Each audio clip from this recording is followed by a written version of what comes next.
कैसे हैं आप सभी? उम्मीद करता हूँ बहुत बढ़िया होंगे। हमारी ऑफलाइन कोचिंग तो बंद हो गई है, तो आप लोग सर को कह रहे थे कि कुछ हिस्ट्री का पार्ट रह गया, तो गुरुजी ने मेरे को कहा कि हिस्ट्री का पार्ट पूरा कंप्लीट कराओ, और गुरुजी का आदेश सर आंखों पर, हिस्ट्री का पार्ट आपको मैं पूरा करा देता हूँ। हम राजस्थान के जीके की बात कर रहे थे, उसमें हम चौहान वंश पढ़ रहे थे। हमने अजमेर के चौहान पढ़ लिए थे, हमने रणथंभौर के चौहान पढ़ लिए थे, नाडोल के पढ़ लिए थे, हम जालोर के चौहान पढ़ रहे थे, है ना। हम जालोर के चौहानों की कुछ बात कर ली थी, फिर भी मैं आपको एक बार मोटा मोटा एक बार रिवाइज करवा देता हूँ। जालोर का प्राचीन नाम क्या था? जालोर का हमने प्राचीन नाम देखा तो जालोर का प्राचीन नाम था जबालीपुर, है ना। जालोर का प्राचीन नाम था जबालीपुर। जबालीपुर क्यों था? क्योंकि जबाली ऋषि की ये तपोभूमि थी, इसलिए इसका नाम जबालीपुर हो गया। फिर इसके नाम दूसरा बात है जालनगर। जालनगर इसको क्यों कहते हैं? क्योंकि ये जाल वृक्ष की यहाँ पे अधिकता है, जाल वृक्ष ज़्यादा पाया जाता है, इसलिए इसको जालनगर कहते हैं। दूसरा है सोनगढ़। सोनगढ़ इसको क्यों कहते हैं? क्योंकि सोनगढ़ चौहानों का ये शासन भूमि थी, इसलिए इसको सोनगढ़ कहते हैं। ध्यान रखना, सोनारगढ़ अलग है और सोनगढ़ अलग है ना। तो सोनारगढ़ जैसलमेर में है। आगे बात करते हैं सुवर्णगिरी। तो सुवर्णगिरी है ये, सुवर्णगिरी पर्वत होने के कारण सुवर्णगिरी है ये, स्वर्णगिरी नहीं है। सुवर्णगिरी जैसलमेर है, ठीक है। फिर इसके बाद हम बात करते हैं जलालाबाद की। जलालाबाद इसको नाम किसने दिया था? अलाउद्दीन खिलजी ने दिया था, है ना, 1311 के युद्ध के बाद। फिर इसके बाद हम बात कर लेते हैं इसका एक और नगर है, जबालीपुर हो गया, जालनगर हो गया, सोनगढ़ हो गया, सुवर्णगिरी हो गया और जलालाबाद हो गया। और इसका एक और नाम है, वो है कनकाचल। कनकाचल पहाड़ी होने के कारण इसको क्या कहते हैं? कनकाचल भी कहते हैं। आगे देखो, आगे हम बात करते हैं जालोर वंश में किस किस वंश का, जालोर क्षेत्र में किस किस वंश का शासन हो गया था। तो जालोर वंश में हो गया था प्रतिहारों का शासन हो चुका था, है ना। नागभट्ट प्रथम ने स्थापना करी थी प्रतिहार वंश की। फिर है इसके बाद परमारों का यहाँ पे शासन हुआ था। फिर इसके बाद जो आए वो आए यहाँ पे चौहान। और चौहान भी कौन से आए बेटा? चौहान आए सोनगढ़ा चौहान। सोनगढ़ा चौहान यहाँ पे शासन करने लगे, इसी को हमें पढ़ना था, ठीक है। हमने कुछ बात कर ली थी, जितना ज़्यादा रिवाइज कर लिया था उतना ज़्यादा मैं आपको मोटा मोटा एक बार बता देता हूँ, ठीक है। तो चौहान वंश, सोनगढ़ा चौहानों की बात कर रहे थे अपन ना। सोनगढ़ा चौहानों में स्थापना किसने की थी? बताया था सोनगढ़ा चौहान। संस्थापक कौन था इसका? इसका संस्थापक था कीर्तिपाल। संस्थापक कौन था? संस्थापक था इसका कीर्तिपाल। और कीर्तिपाल ने सोनगढ़ा चौहानों की जालोर में स्थापना कब करी थी? 1181 में।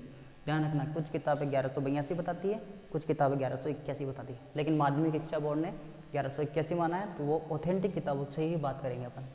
कीर्तिपाल ने 1181 में सोनगढ़ा चौहानों की स्थापना करी। सोनगढ़ा चौहान वंश की स्थापना करके यहाँ पे इसके कुछ उपनाम मिलते हैं, उपनाम कह दो या उपाधियाँ कह दो इसकी। कुछ उपाधियाँ थी, तो वो उपाधियाँ क्या क्या थी, एग्जाम की दृष्टि से महत्वपूर्ण है। एक है इसकी राजेश्वर की उपाधि, राजेश्वर। ये राजेश्वर की उपाधि कहाँ मिलती है? ये मिलती है सुंधा शिलालेख से। किससे मिलती है? सुंधा शिलालेख से इसकी राजेश्वर की उपाधि मिलती है, ठीक है। इसकी दूसरी जो उपाधि है, वो दूसरी उपाधि है वो महत्वपूर्ण है, अक्सर एग्जाम में आ जाती है। कीतु एक महान शासक। कीतु एक महान शासक। और ये कीतु एक महान शासक बोलने वाले कौन थे? ये बोलने वाले थे नैणसी। नैणसी ने ये बात किस में बोली थी? ये बोली थी नैणसीरी ख्यात में, ठीक है। नैणसीरी ख्यात में कीतु एक महान शासक कीर्तिपाल को बताया गया है। नैणसी को क्या कहते हैं बताया आपको? नैणसी को कहते हैं राजस्थान का अबुल फजल। नैणसी को राजस्थान का अबुल फजल भी कहते हैं, है ना। वैसे तो अबुल फजल वैसे ही नागौर के थे, राजस्थान के थे, लेकिन राजस्थान का अबुल फजल मानते हैं तो किसको मानते हैं? नैणसी को, ठीक है। और राजस्थान का अबुल फजल ये कहने वाले कौन थे? नैणसी को राजस्थान का अबुल फजल कहने वाले थे मुंशी देवी प्रसाद। एग्जाम की दृष्टि से जो भी इम्पोर्टेंट है वो सब बातें मैं आपको बताता रहूँगा, और जो आगे प्रश्न बनेंगे उनकी भी हम चर्चा करते रहेंगे। तो राजस्थान का अबुल फजल किसने कहा था? मुंशी देवी प्रसाद ने कहा था। ये कहाँ के थे? ये थे जयपुर के, ओके, ये थे जयपुर के। इसके बाद इसकी उपाधि देख ली अपन ने। उपाधियों के बाद इन्होंने क्या किया था? इन्होंने एक जंगलेश्वर महादेव मंदिर बनाया था जालोर में। जंगलेश्वर मंदिर बनाया था, है ना। जहाँ जिसके आगे ईश्वर लग रहा है वो शिव जी का मंदिर होता है। तो जंगलेश्वर मंदिर कीर्तिपाल ने बनाया था, ध्यान रखना। इतना यहाँ तक हो गया। और कीर्तिपाल के पिता का नाम भी पूछे, जैसे मैंने उस दिन बताया नहीं था लेकिन आज बता देता हूँ, अल्हड़। अल्हड़ कौन थे? कीर्तिपाल के पिताजी थे अल्हड़। और एक मोस्ट इम्पोर्टेंट बात कि कीर्तिपाल ने यहाँ इस वंश की स्थापना किनको हरा करके करी थी? तो ये किनको हरा करके करी थी? ये करी थी भैया परमारों को हरा कर, परमार वंशों को हरा करके कीर्तिपाल ने 1181 में स्थापना करी थी। ठीक है, एक बार फिर से देख लेते हैं। कीर्तिपाल ने 1181 में किसकी स्थापना करी? सोनगरा चौहानों की स्थापना करी। कीर्तिपाल की उपाधियाँ देख लेते हैं। राजेश्वर, राजेश्वर कहाँ मिलता है? सुंदर शिला लेख से। ठीक है, सुंदर शिला लेख, सुंदर माता का मंदिर कहाँ है? जालोर में। राजस्थान का प्रथम रोपवे है। कीतु एक महान शासक, ये कौन है? कहता है, ये कहता है नैन सिंह। किस किताब में कहता है? नैन सिरी ख्यात में। नैन सिंह को क्या कहते हैं? नैन सिंह को कहते हैं राजस्थान का अबुल फजल। और राजस्थान का अबुल फजल कहने वाले कौन है? वो है मुंशी देवी प्रसाद। ठीक है, फिर इसके बाद हमने देखा था कि इनके पिताजी का क्या नाम है? इनके पिताजी का नाम है अल्हड़। ठीक है, एग्जाम में आ जाता है। फिर कीर्तिपाल ने और क्या करा था? जंगलेश्वर महादेव मंदिर बनाया था। कहाँ पे? जालोर में। फिर इसके बाद हमने देखा था परमारों को उनको हरा करके सोनगरा चौहान की स्थापना करी थी कीर्तिपाल ने। ठीक है, यहाँ तक तो यहाँ कोई दिक्कत नहीं होनी चाहिए आपको। आगे देखो, आगे कीर्तिपाल का ऐसा कुछ है नहीं, कोई युद्ध हुआ नहीं। तो अब बात करते हैं कीर्तिपाल के बाद आने वाले शासक। कीर्तिपाल के बाद कौन आए थे? कीर्तिपाल के बाद आए थे, पहला आया था कीर्तिपाल, है ना। कीर्तिपाल के बाद आए अपने समर सिंह। समर सिंह के बाद आए अपने कौन? उदय सिंह, है ना। और उदय सिंह के बाद कौन आया? उदय सिंह। ठीक है, और उदय सिंह के बाद आए अपने चचक देव, है ना। और चचक देव के बाद कौन आए थे? चचक देव के बाद आए थे सामंत सिंह। हमने सामंत सिंह तक बात कर ली थी हमारी ऑफलाइन क्लास में, फिर भी एक बार देख लो। कीर्तिपाल के बारे में हमने देख लिया। समर सिंह के बारे में हमने कौन सा देखा था? ये इसने क्या कराई थी? अपनी पुत्री लीला देवी का विवाह करवाया था। कहाँ से? गुजरात के अपने भिंडेव सेकंड से विवाह कराया था अपनी पुत्री का। और कुछ नहीं है, बस विवाह का ध्यान रखना। बस ये है अपना मेन आदमी उदय सिंह। ध्यान रखना, अगर आपको पूछ ले कि सोनगरा चौहानों में सबसे शक्तिशाली कौन था, तो उदय सिंह था। महत्वपूर्ण है, सोनगरा चौहानों में शक्तिशाली शासक कौन था? उदय सिंह था। क्यों था? वो हमने बता दिया था कि 1228 में इल्तुतमिश से इसका आक्रमण हुआ था, असफल हुआ था। वो आक्रमण इसने असफल किया था। फिर हमने बात करी थी 1254 में। 1254 में कहाँ? मालवा का युद्ध हुआ था, उसमें भी ये असफल हुआ था, मतलब युद्ध को असफल किया था इसने। फिर इसके बाद हमने देखा था कहाँ पे? सामंत सिंह। कौन से सामंत सिंह? चित्तौड़गढ़ के सामंत सिंह के साथ इसका युद्ध हुआ था, है ना। और फिर उसके बाद गुजरात के साथ, इन लवण्य प्रसाद के साथ, बताया था ना, गुजरात के लवण्य प्रसाद के साथ इसका युद्ध हुआ था। इतने युद्धों में ये विजय हासिल करने वाला आदमी कौन था? उदय सिंह। इसका मतलब ये क्या हुआ? इसका मतलब ये हुआ कि ये शक्तिशाली शासक था। ध्यान रखना, अगर एग्जाम में शक्तिशाली शासक पूछ ले, कानरदेव चौहान नहीं लगाना है। ये एग्जाम में आ चुका है, कानरदेव चौहान लगा के आ गए थे ज़्यादातर, लेकिन उदय सिंह है। ठीक है, फिर चचक देव के बारे में कुछ इतना कुछ खास नहीं था। सामंत सिंह की बात कर ली थी हमने।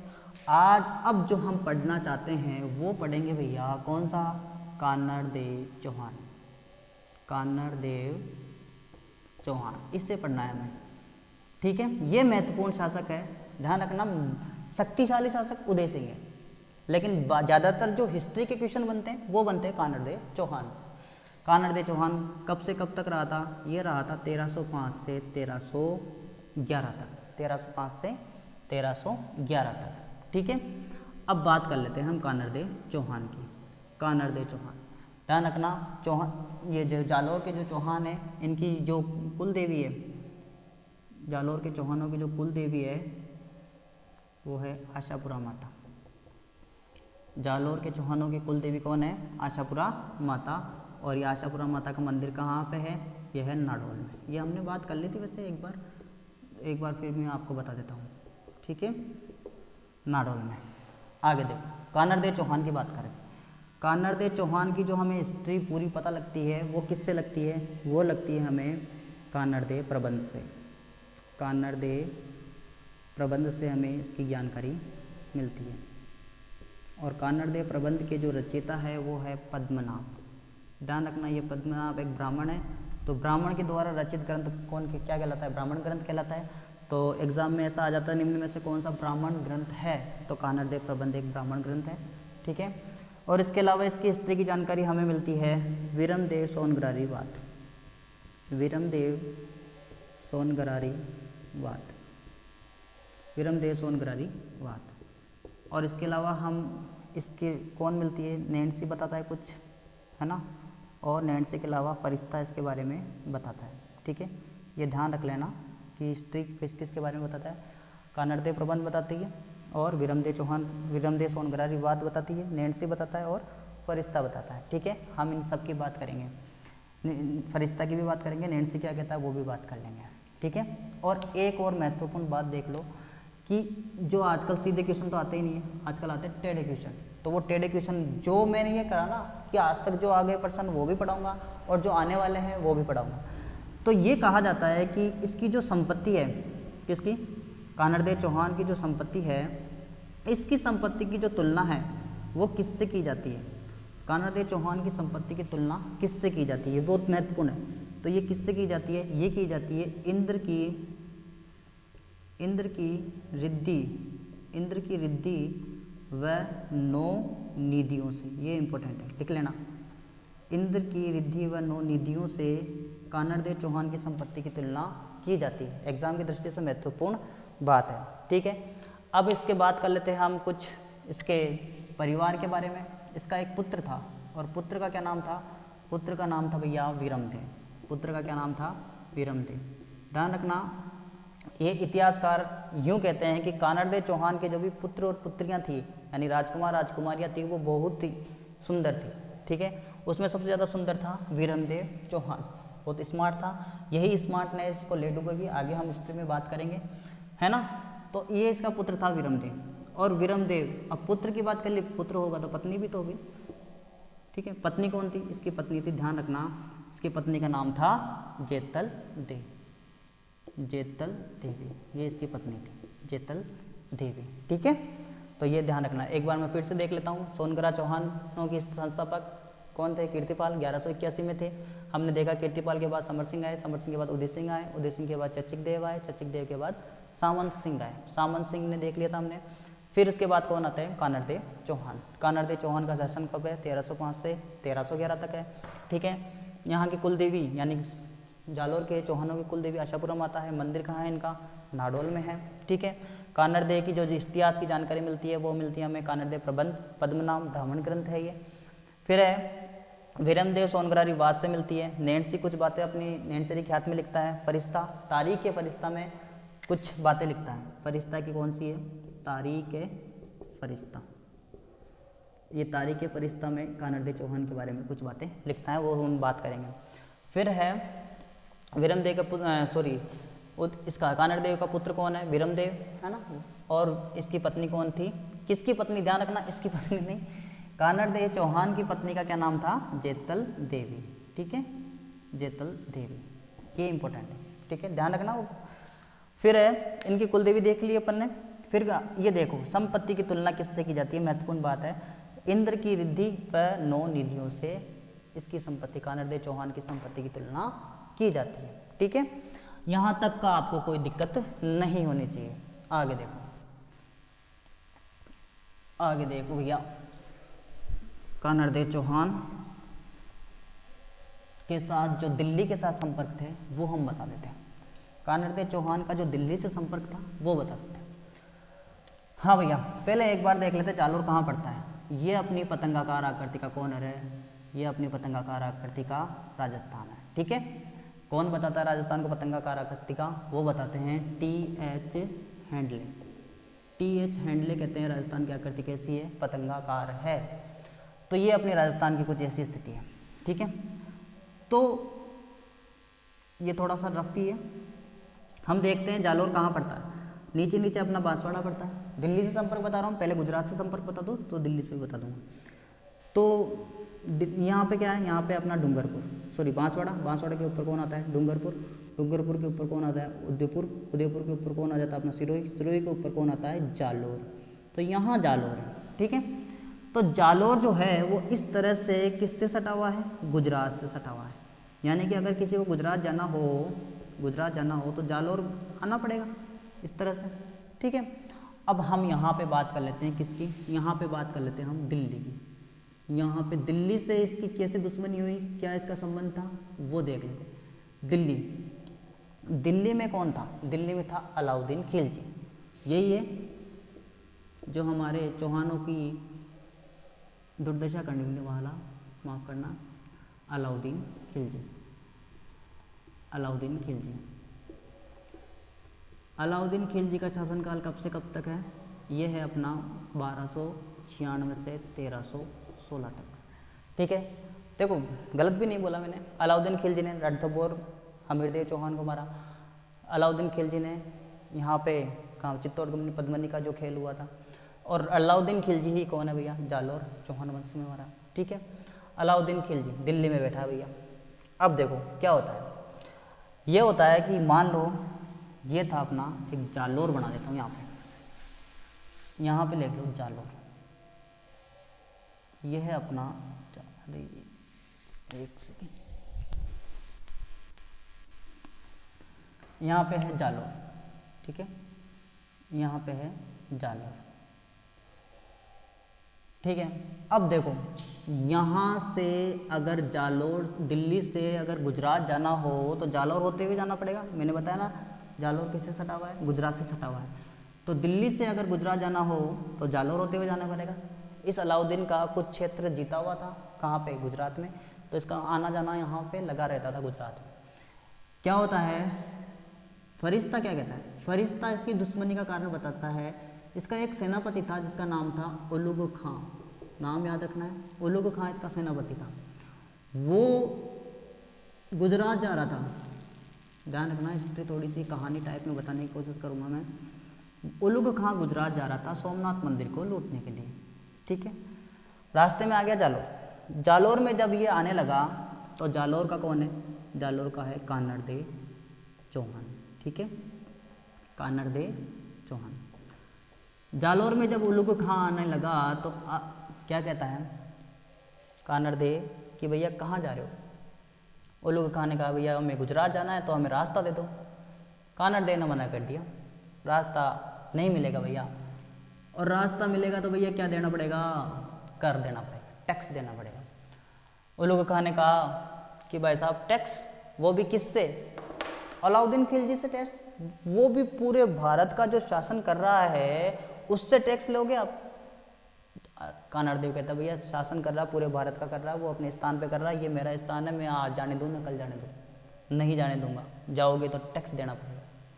उलुग खां ने कहा भैया क्यों नहीं जाने देगा।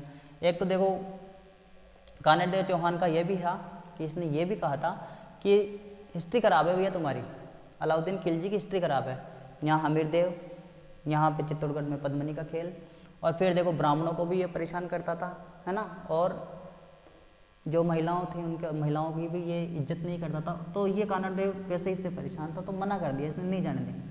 कोई बात नहीं, उलुग खां ने कोई ज़्यादा माथाकुड़ी करी नहीं, दूसरे रास्ते से कहाँ चला गया, ये चला गया सोमनाथ मंदिर लूटने, सोमनाथ मंदिर को लूटने के लिए चला गया।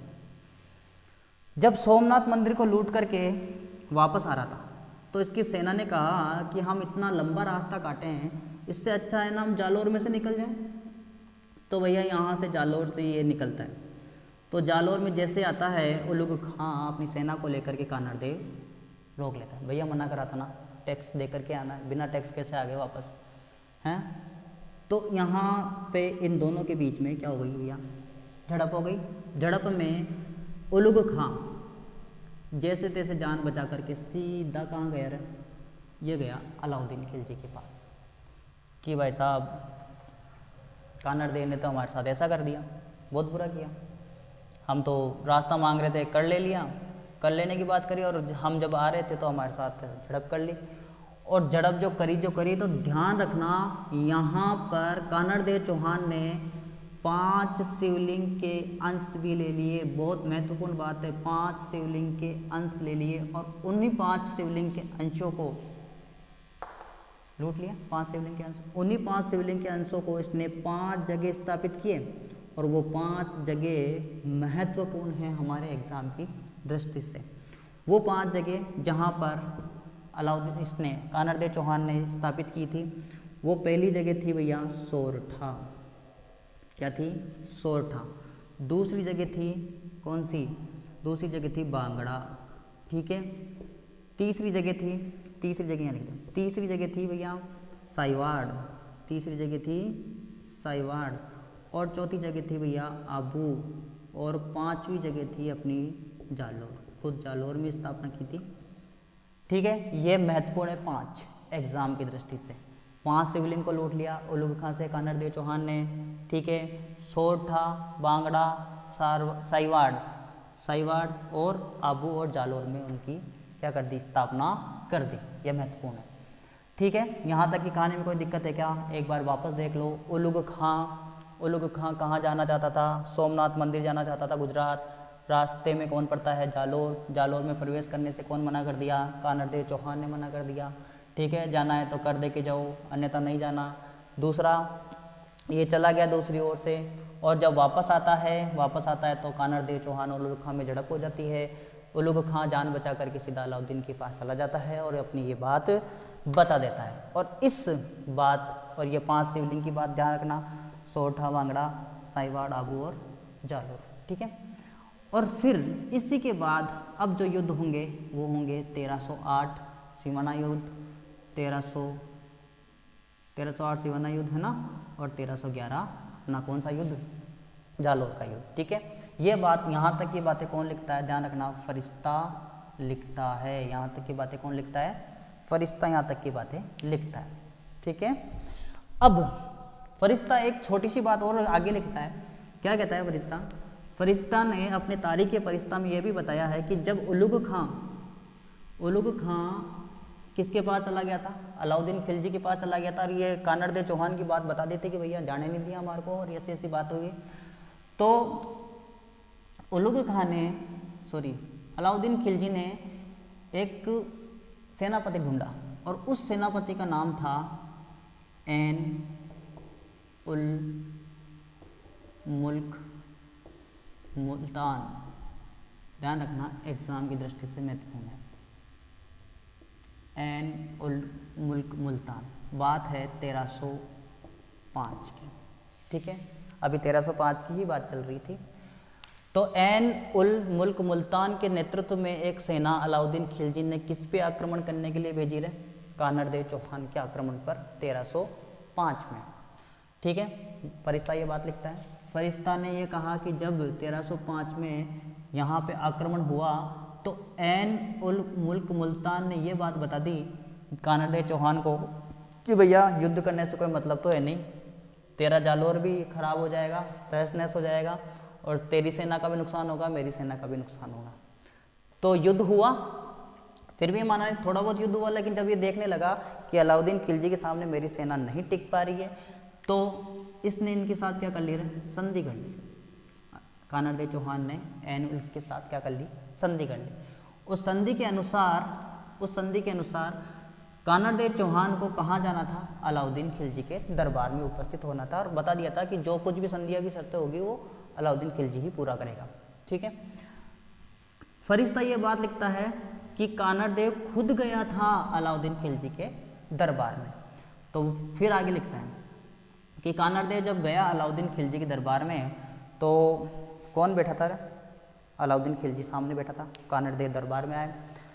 कानरदेव दरबार में आए तो अलाउद्दीन खिलजी जोर जोर से हंसने लगा, ठहाके लगाने लगा हंसने। तब कानरदेव चौहान थोड़ा शर्मिंदगी महसूस करी और इसने रेती वेती में एक बात और बोल दी कि हिंदुओं में ऐसा कोई शासक नहीं हुआ जिसने मेरी शक्ति को चुनौती दी हो। हिंदुओं में ऐसा कोई शासक नहीं हुआ जिसने मेरी शक्ति को चुनौती दी हो। कानरदेव चौहान की ये बात चुप गई, और कानरदेव चौहान की ये बात चुप गई तो भैया इसने बोल दिया, अलाउद्दीन खिलजी इन हाथों ने केवल हथियार छोड़े, चलाना नहीं भूले। ध्यान रखना, आ जाना जालोर, आ जाना जालोर, आ जाना। सूगड़ी नदी के किनारे है जालोर, आ जाना वहाँ पे। ठीक है। सल्ट लेंगे अपन, फालतू की बातें करने की ज़रूरत नहीं है। ये बात कह करके कौन आ गया, कानड़देव चौहान आ गया, चुनौती को स्वीकार करके आ गया। तो इसी कारण से कौन कौन से युद्ध होते हैं, इसी कारण से युद्ध होते हैं 1308 1311, ठीक है। ये कौन लिखता है, ये लिखता है फरिश्ता, ठीक है। फरिश्ते ने ये बात की, कानड़देव चौहान गया वहाँ अलाउद्दीन खिलजी के जो तंग और व्यंग भरे जो वाक्य थे उनसे ये क्या हो गया, चुनौती ले ली। चुनौती लेने के बाद क्या करा इसने, कह दिया कि जालौर आ जाना, सुगड़ी नदी के किनारे सल्ट लेंगे अपन, ठीक है। ये बात किसने लिखी थी, ये बात लिखी थी अपने फरिश्ता ने लिखी थी। और नैणसी महाराज कुछ अलग बात बताते हैं। नैणसी महाराज ने ये कहा कि भैया 1305 में तो युद्ध हुआ था, तो हमें दोनों का ध्यान रखना है भैया। हमें पहला ध्यान रखना है युद्ध का कारण क्या था, हमें युद्ध का कारण बताना है। नैण किसके अनुसार, फरिश्ता के अनुसार ये बताना है कि भैया कर नहीं देना, है ना, कर मांग लेना और रास्ता नहीं देना, ठीक है। कर मांग लेना, रास्ता नहीं देना और वो 5 शिवलिंग लूट लेना। ये एग्जाम की दृष्टि से महत्वपूर्ण है कि दुश्मनी के कारण फरिश्ता क्या बताता है, दुश्मनी के कारण फरिश्ता यही बताता है कि रास्ता नहीं देना, कर मांग लेना और आते समय क्या ले लेना, 5 शिवलिंग लूट लेना कानड़देव चौहान के द्वारा। ये बात बताता है फरिश्ता। नैणसी महाराज क्या बताते हैं, नैणसी महाराज का भी ध्यान रखना, एग्जाम में आ जाता है कि नैणसी के माध्यम से कारण क्या थे दोनों की दुश्मनी के। नैणसी ने कहा कि 1305 में ऐन उल मुल्क मुल्तान ने आक्रमण तो किया था जालौर पे, लेकिन भाई साहब जब आक्रमण के बाद जब संधि हुई ना, उस संधि में कानड़देव चौहान खुद नहीं गया था। कानड़देव चौहान ने अपने पुत्र वीरमदेव को भेजा था, कानड़देव चौहान ने अपने पुत्र वीरमदेव को भेजा था, खुद नहीं गया था, वीरमदेव को भेजा था। किसके दरबार में, अलाउद्दीन खिलजी के दरबार में। और अब जब वीरमदेव यहाँ पे था तो यहाँ पे क्या बात होती है, क्या नहीं होती है कि 1308 का और 1311 का बताया। तो वीर रस तो किसने बताया, वीर रस बताया फरिश्ता ने। और अब है जो वीरमदेव चौहान की बात है वो है प्रेम कहानी। ये जो प्रेम कहानी है, इस प्रेम कहानी के कारण ही जालौर पे आक्रमण हुआ था। और ये प्रेम कहानी क्या है, ये हम कल बात करेंगे, है ना, आगामी वीडियो में बात करेंगे। बाकी यहाँ तक का देख लो, कोई समस्या हो तो कमेंट बॉक्स में डाल देना, है ना। वीडियो को लाइक करना, सब्सक्राइब करना, कोई मेरे में कमी हो तो मेरे को बताना। धन्यवाद।